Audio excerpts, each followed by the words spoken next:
All right, you guys, let's finish up 4.2, do a little bit with 4.3, and then we will be done. So the last thing I want to do in 4.2 is a pretty small little theorem. Whoa, that just might help us out, you know, when we're looking at finding those Laplace inverses. So really quick, I'm just going to state this theorem without proof. The proof is in your book. I think it's toward the end of 4.2, page 285 maybe or something. I don't actually have the book with me. But let's let f of t, okay, be piecewise continuous. I don't know if I spelled piecewise right. Oh, wow. Okay, piecewise continuous for t greater than or equal to 0 and satisfy. So what I'm saying right here is it's of exponential order. So I need it to satisfy that, right? Because if it's of exponential order, then I know that the Laplace inverse or the Laplace transform of it exists and is unique. And it eventually, this guy right here just says that it eventually must be of exponential order. Okay, eventually. All right, so then this is sometimes a helpful little theorem. The Laplace, now, I'm going to say this and then actually we're going to look at it the other way. But the Laplace of the integral from 0 to t of f of tau, I'm just using tau because I don't want to use t, okay? F of tau equals 1 over s times the Laplace of the actual function here, which I can just say if this guy right here, we'll just call this f of s, which is just some function of s, right? For f of s over s, where s is greater than c, where that's that c from up there, okay? And then we're going to add to this, we're going to say, okay, equivalently then, this is what we're going to actually use.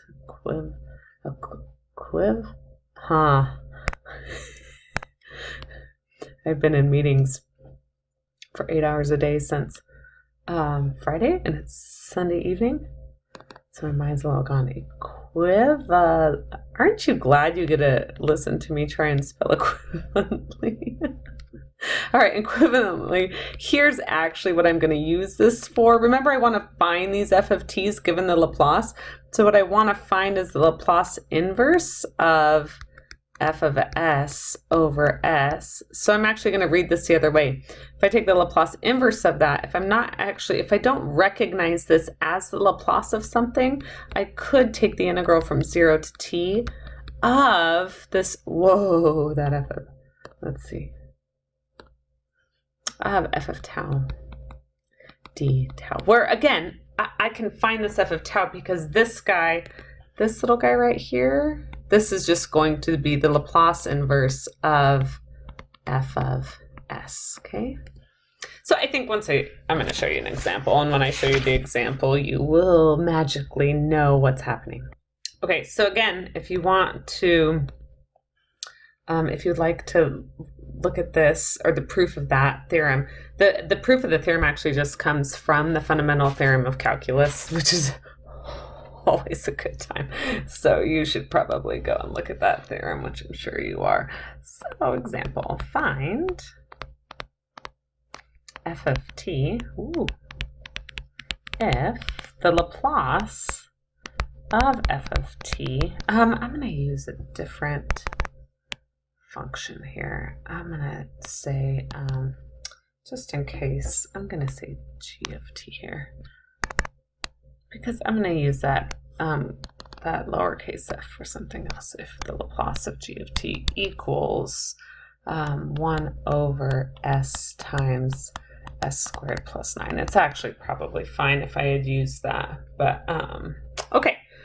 So the problem with this is we don't actually know a function whose Laplace is this guy, right? I know that that the Laplace of sine is like a k over s squared plus k squared, so I could figure out what this is. If that little s wasn't there, then I know that I would have a sine here and I could deal with that. However, that s is there. So I'm going to use this theorem, okay? So I'm going to use this theorem that the Laplace of f of s over s, right, is equal to this integral from 0 to t f of tau d tau. Whoa, that tau is cray. I know, I talk cool. I understand. Or this guy right here, this is the Laplace inverse of that f of s, okay? So once I use this, I think you'll see it's pretty simple. So the Laplace inverse, I want to find the Laplace inverse of this guy because I want my g, right, of 1 over s of s squared plus 9, okay, is going to be the integral from 0 to t of the Laplace inverse of basically this guy right here. Okay, so it's of the f of s. So basically it's this f of s without the divided by s. So I would just take away that dividing by s and I would have 1 over s squared plus 9. I hope that makes sense. D tau, which is the integral from 0 to t. So again, this is a sine. So it's 1/3 sine of 3 tau, because remember the Laplace of sine of 3 tau would be 3 over s squared plus 9, and I don't want the 3 there. And now we just have to take the antiderivative. So I get a negative 1/3 cosine of 3 tau evaluated from 0 to t, right? So look at what I get here. I get, I'm sorry, not a negative 1/3. I know, I see it. You saw it, I'm sure. This is a 9. Right, because of the substitution. If I put in t, I get 1/9 cosine of now 3t, and then put in 0, I get 1. So subtract a negative 1/9, and I get a positive 1. Isn't that great? That's great. So you can see that sometimes we can get around, you know, if we're not quite sure about the Laplace of something, we can kind of get around that by doing stuff like this. Now again, I didn't prove that for you. But, you know, I'm sure you're not going to lose any sleep over that or cry about it, I'm sure. So I hope you would agree with that. All right, great. So that's all I wanted to do for 4.2. So what I would like to do now is move on to 4.3. We have one theorem to prove. If you watch my lectures, I always do that. We have one theorem. I'm not going to prove it. Well, am I going to prove it? Yeah, I'm going to prove it for you. One theorem to prove, and then I'm just going to do 2 examples, and we'll call it good. So 4.3 is translation and partial fractions. And this makes me laugh because they use partial fraction decomposition in 4.2. Although I guess sometimes this can be a little bit tricky, but so I'm not quite sure why they do it again, but that's okay. All right, let's start off with the theorem. So we're gonna have different ways of finding Laplace inverses. So if, let's say, f of s equals some Laplace of some function of t, if this exists, okay, for some or given s greater than c, then, so this is really cool. I totally understand that my idea of cool and your idea of cool are quite different, but I think this is cool. So look at what this is saying. If I can take the Laplace of f, then if I take that function and I multiply it by e to the at, all of this, so let's say, then this, well, let's finish. I got a little excited here. Then this exists for s greater than 8 plus c, okay, and here's what I was going to say. The Laplace of this guy, it just shows it's a translation. So what it's going to be then is it's just going to be that original Laplace transform, except we're just going to shift it over by a factor of a. Okay, equivalently,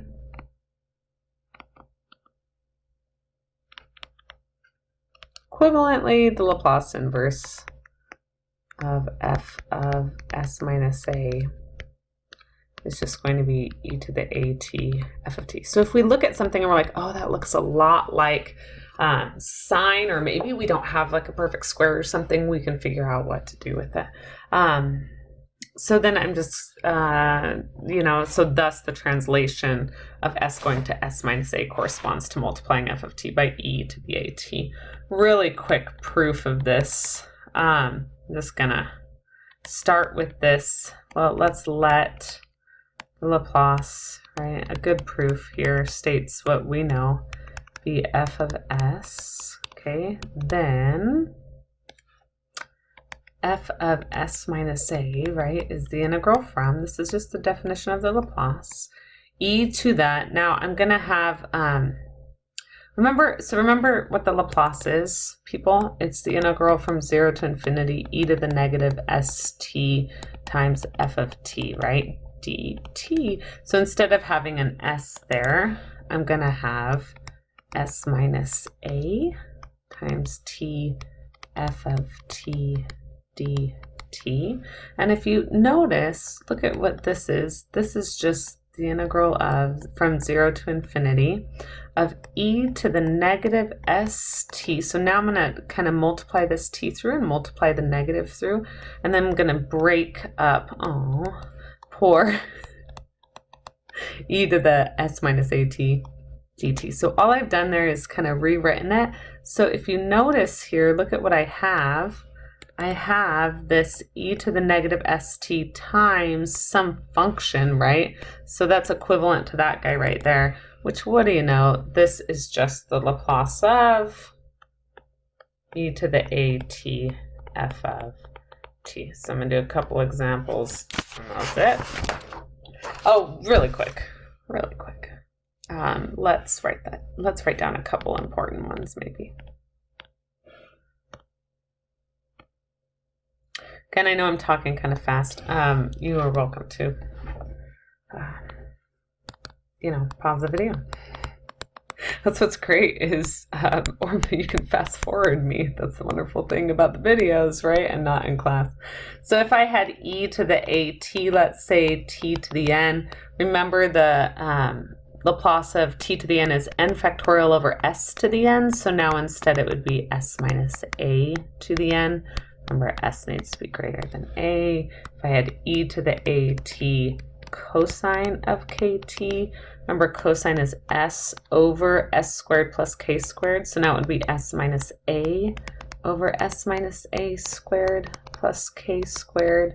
Again, for s greater than a now. And then e to the a sine of kt.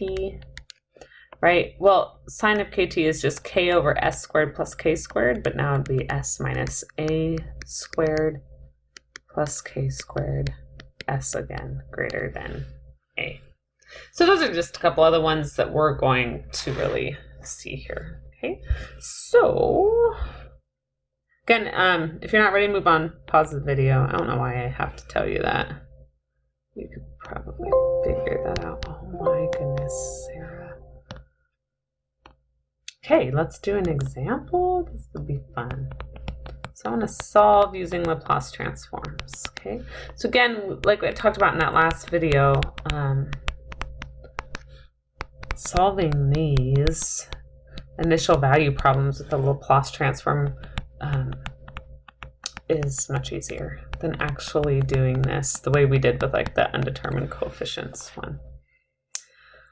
All right, you guys, so remember, I'm going to take the Laplace of both sides. So remember what this gives me. X double primed is going to give me s squared times the Laplace of x, right, which I'll just call capital X of s, minus s times x of 0 minus x primed of 0. And I'm not sure if I said this in my last video, but even if I had a cubed here, what ends up happening then is I would get, s cubed x of s minus s x double primed of 0 minus, minus s squared x double primed of 0, or I'm sorry, minus s x of 0, s squared x of 0 minus s x primed of 0, I believe, minus x double primed of 0. So there are ways that we can do this third one, and I'm not sure I ever said that.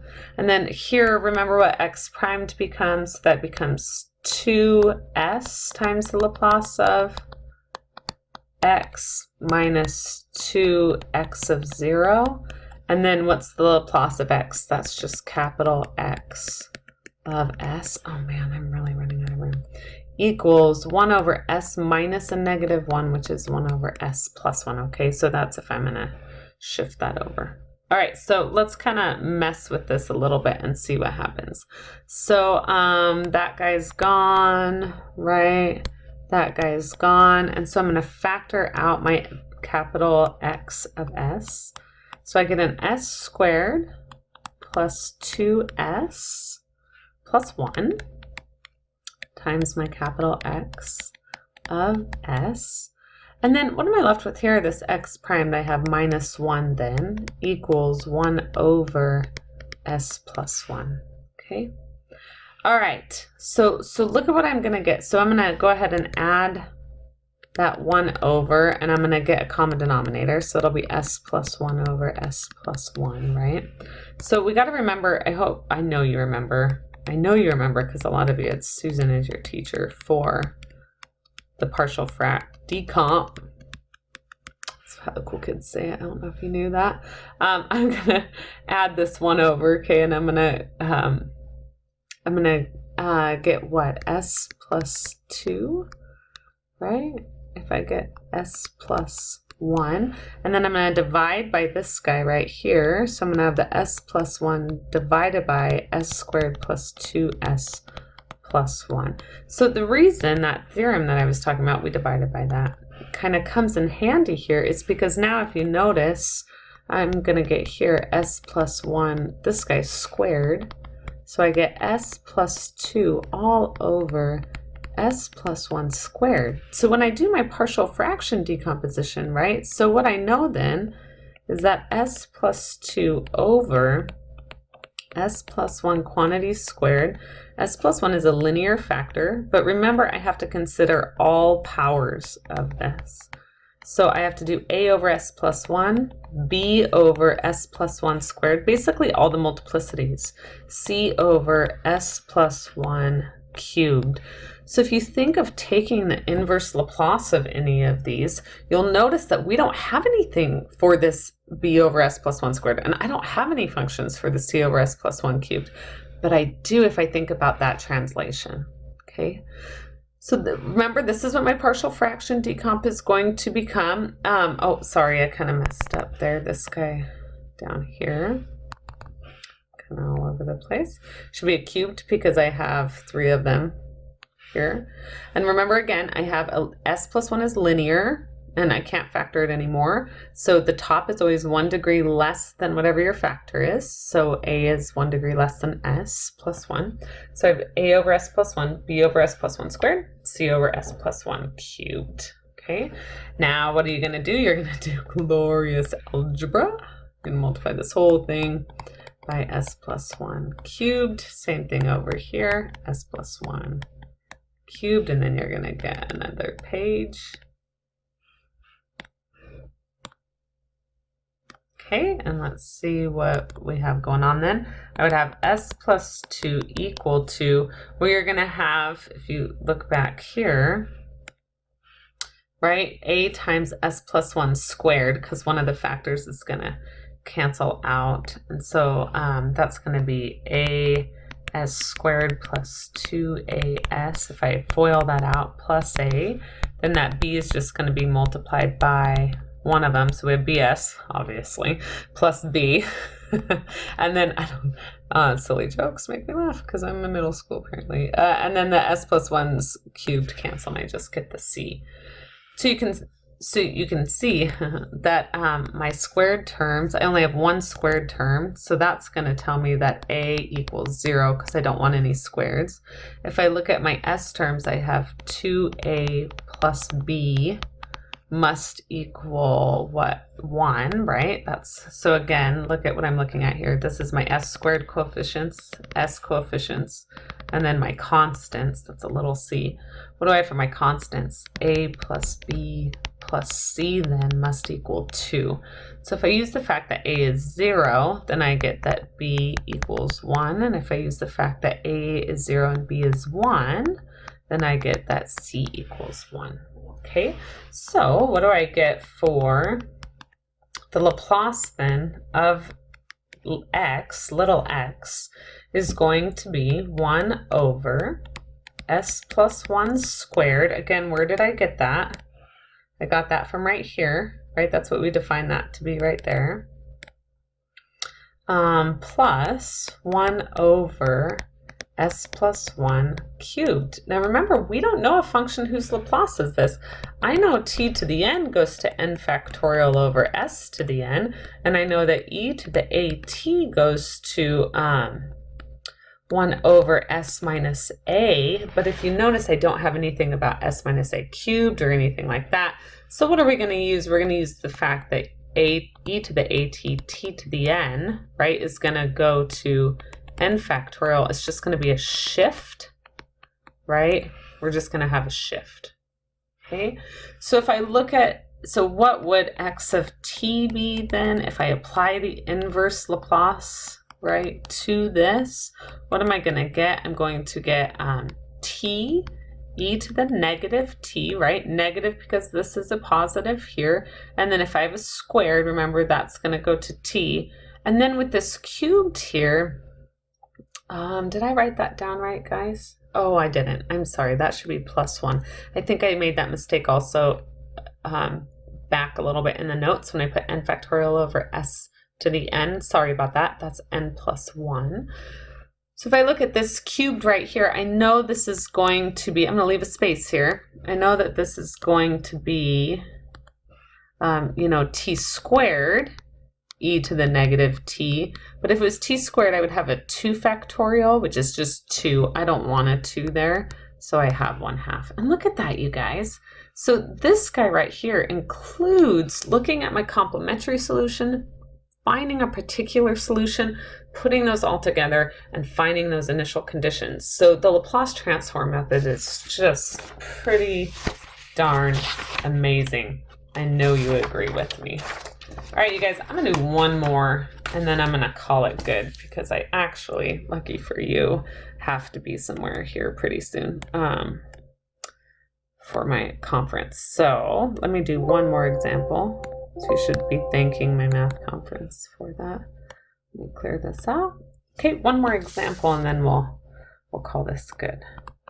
All right, again, I want to solve this using Laplace transforms.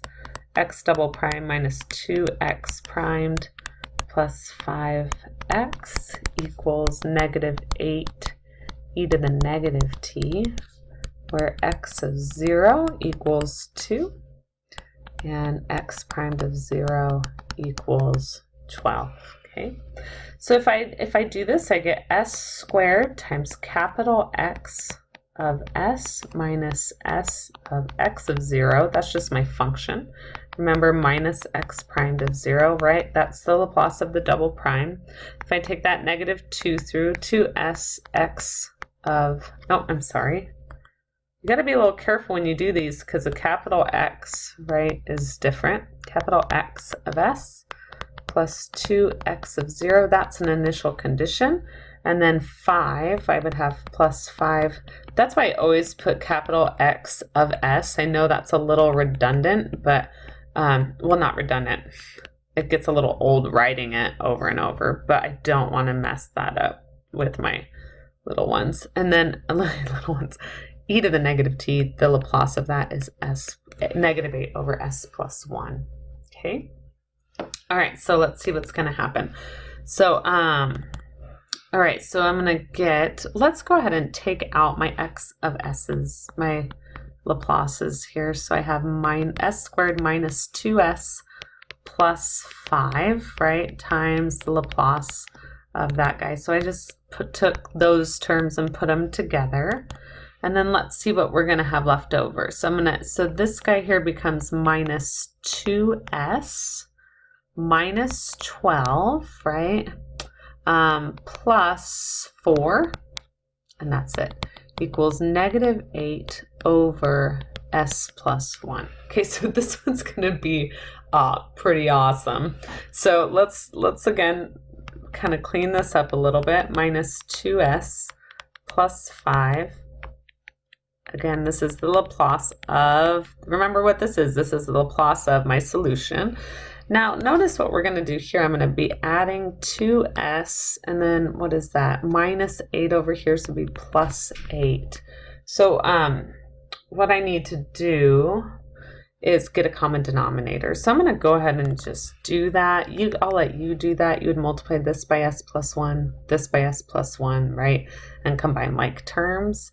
and I hope I do this right, but if you do that, I believe you get 2s squared plus 10s all over s plus 1.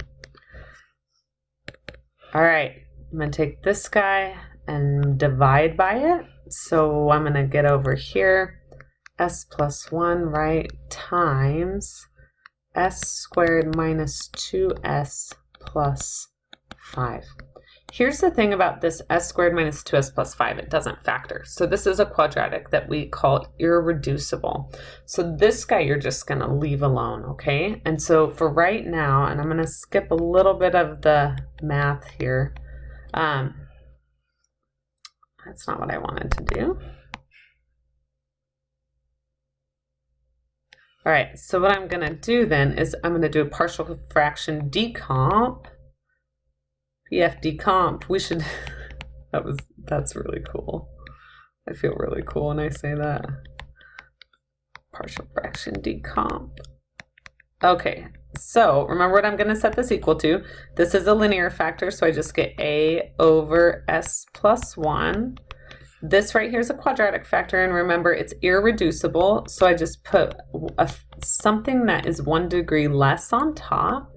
So bs plus c, I'm not going to laugh about that. And I do.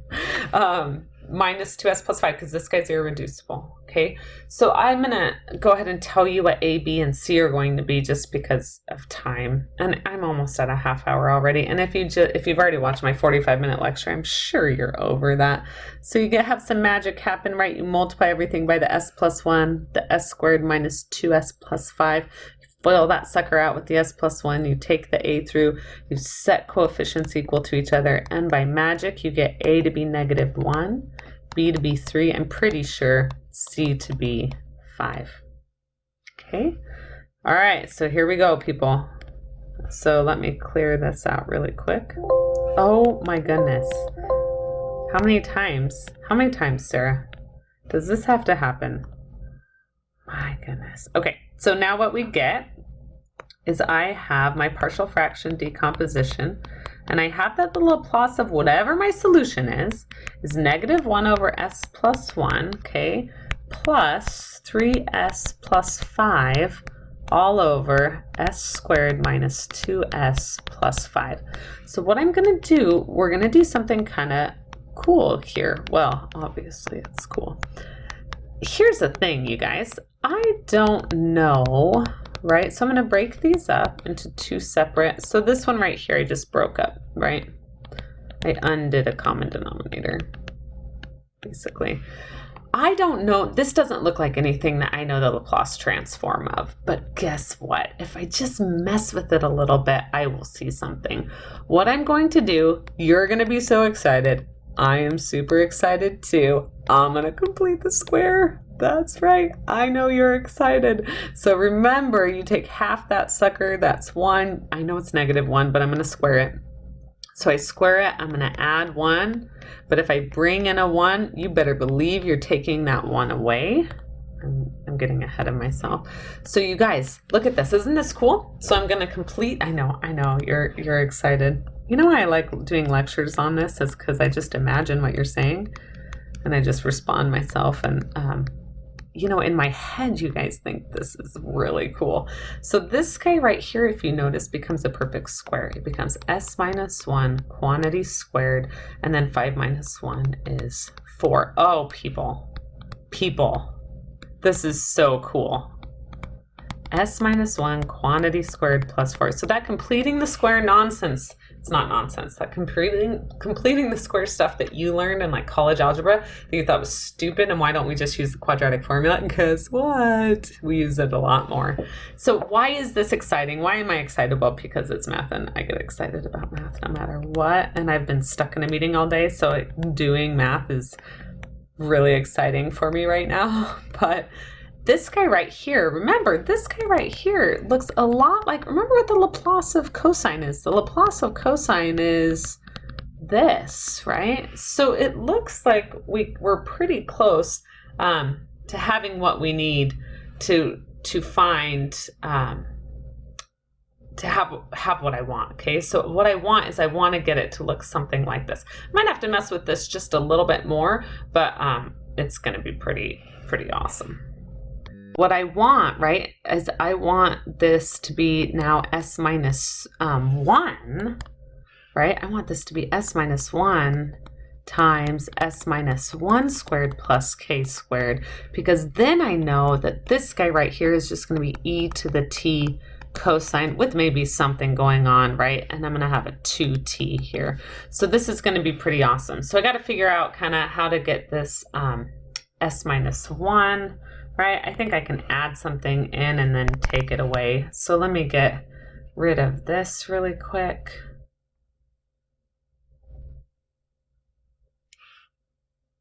Okay guys, I'm sorry, I got a little too excited here, and I shouldn't have separated these right away, but if you notice, what I need here is I need an s minus 1 right here, right? So I'm sorry, I bet I'm confusing you, which probably isn't anything new, but so if you think about this, I need to make this work. I want this to be, whoops, well I want it to not erase. I want this to be 3 times s minus 1, right? Because I have to have that s minus 1. So I went ahead and wrote this as 3 times s minus 1. But if I write that, you guys, as 3 times s minus 1, right? So this is 3s minus 3.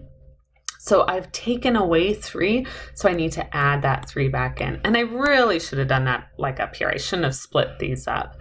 But if you notice, I could write this as 3s minus 1 plus 5 minus 3, or excuse me, plus 3. And what would I get out? I would get 3s minus 3 plus 5 plus 3, and those 3's would cancel. So I'm just bringing that over here because these guys have the same denominator. I'm really sorry about that. I got too excited and I put it in my notes without actually looking at that I don't have the right form. So now I'm good to go, right? So now I'm going to have the 3. This whole thing right here is just going to be e to the t, right? Because of that negative cosine of 2t, right? I'm not off by a k or anything because with cosine, it's just the s minus 1 over that. Right here, this whole thing here this guy right here just becomes 8. And then remember for cosine or for sine, I have a k over, it would be s minus 1 squared plus k squared. So in this case, that k is 2. So I need to divide by it.